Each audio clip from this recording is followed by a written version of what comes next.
Governor General rejects racist emblem. Now the truth might be an offense, but surely not a sin.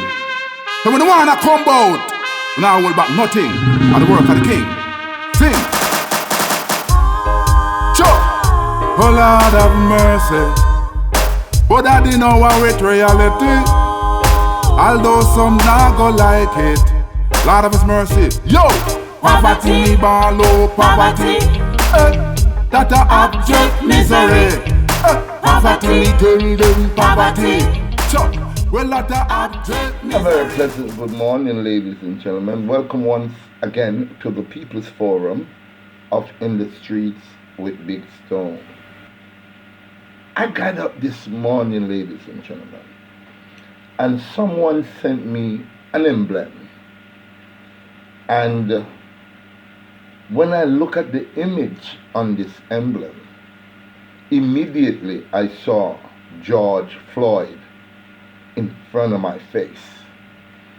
But when I read the article, I was taken aback because I cannot believe that this emblem was one, real, or two, where did this emblem come from? When I did my research, because as an investigative journalist, I just don't go about reporting on anything that just flashes up on my phone screen. I am not a blogger. I am an investigative journalist. So when I did my research and I looked to the newspaper, I saw an article. I said there must be some truth to this emblem. How did this emblem came about? What is the name of it? And what is the purpose? And then later on I'll tell you how I feel. In 2020, June 25th, about this emblem. Let's take a listen. First of all, the name of the emblem is the Star of the Order of St. Michael and St. George. The campaign of the Black Lives Matter movements against racism reverberated in King's House yesterday as Governor General Sir Patrick Allen accepted as offensive a racist image on a British badge he's forced to wear on his breast on official duties. Since independence, Jamaican Governor Generals have worn the breast star, one of Britain's highest honor, with an image depicting a white angel standing on the neck of a chained black man, which has become a flashpoint in the protest against racism. The Governor General acknowledges and welcomes the concern expressed by our citizens and the negative emotions that the image has caused, and assures its fellow Jamaicans that the necessary requests will be made for a revision of the image to the Lord Chancellor of the Order of St. Michael and St. George, said a news release. Campaigners against the image on the badge representing the Order of St. Michael and St. George contend that it is akin to the scene of the May 25th killing of Black American George Floyd by a white police officer in the Minnesota, United States. Sir Patrick, in an explanatory note, said the 19th century star of the Order of St. Michael and St. George, two military saints, depicted St. Michael the Archangel as being triumphant over Satan. However, in light of the heightened scrutiny of our iconography in Jamaica, undergirded by our history, the Black Lives Matter movement in America, and related issues in the global sphere, it is evident that the image can be offensive, he said. Similar pressure is being mounted on Buckingham Palace to redesign the emblem, which is traditionally awarded to ambassadors and diplomats and senior officials of the British Foreign Office who have served abroad. A petition started by Tracy Reeve calling for the medal to be redesigned has quickly attracted more than 5,000 signatures, many from Jamaicans on change.org. This is a highly offensive image. We, the undersigned, are calling for this medal to be completely redesigned in a more appropriate way and for an official apology to be given for the offense it has given, the petition said. The British Guardian newspaper quoted Bumi Thomas, a Nigerian British singer, activist, and specialist in visual communication, as saying, "It is not a demon, it is a black man in chains with a white, blue-eyed figure standing on his neck."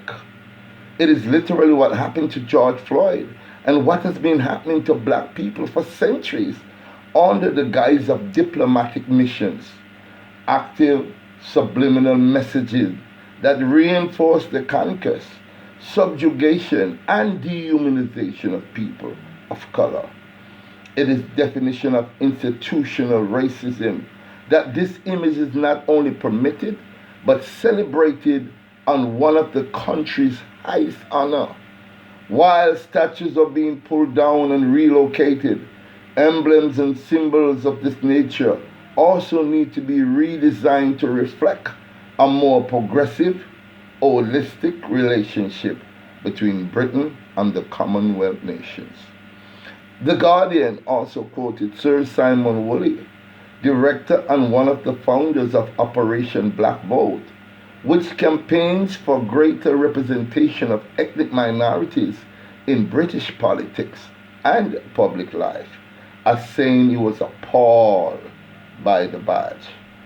The original image may have been of St. Michael slaying Satan, but the figure has no horns or tail and is clearly a black man. It is a shocking depiction, and this is even more shocking that that image could be presented to ambassadors representing this country abroad, he said. I am appalled to know that in this time, June 25th, 2020, a reminder of what happened to George Floyd on May 25th, 2020, was actually staring us in the face since 1962. A badge worn by the Governor General, a representative of the Queen of England, as a white angel standing in the neck of a black man. Now, for me, that badge is even worse. It is even worse than what happened to George Floyd. At least that white man uses his knee to kill George Floyd. But on this badge, he has his foot on the neck of our brother. Jamaica, many a times our power transition has changed hands from PNP to JLP in 1962 or since 1962. And that badge was officially worn every time that transition was made. What are we saying to our country? What are we saying to our people? Is this a reminder? Because when you wear a badge, like I'm wearing the badge of His Imperial Majesty, I'm wearing the necklace of His Imperial Majesty, and I'm also wearing the Right Honorable Marcus Mosiah Garvey. It is a symbol, not just to educate, but it is a symbol to remind the world of who God Almighty is and how great and powerful the Right Honorable Marcus Mosiah Garvey is. So a symbol, it is something that is placed to permanently remind you of what the true situation is. To let you know that even though the skin color of your colonial masters are not lily white, it is just a reminder to let you know that we are still in charge. And we are not far away. A matter of fact, we're just a foot away. Wake up, Jamaica. Wake up, black people all over the world. Use what happened to George Floyd as a catalyst, not to create war, because we do not have weapons of mass destruction. But use this example to educate. Yes, to educate our people, to let them know of who they are spiritually, to let them get within themselves, to let them start owning more meds within themselves, analyzing the greatness of their forefathers. And always they must remember that we are Earth's rightful ruler. Thank you very much for watching. And please let me hear from you in the comment section below. Have a great day. Thank you.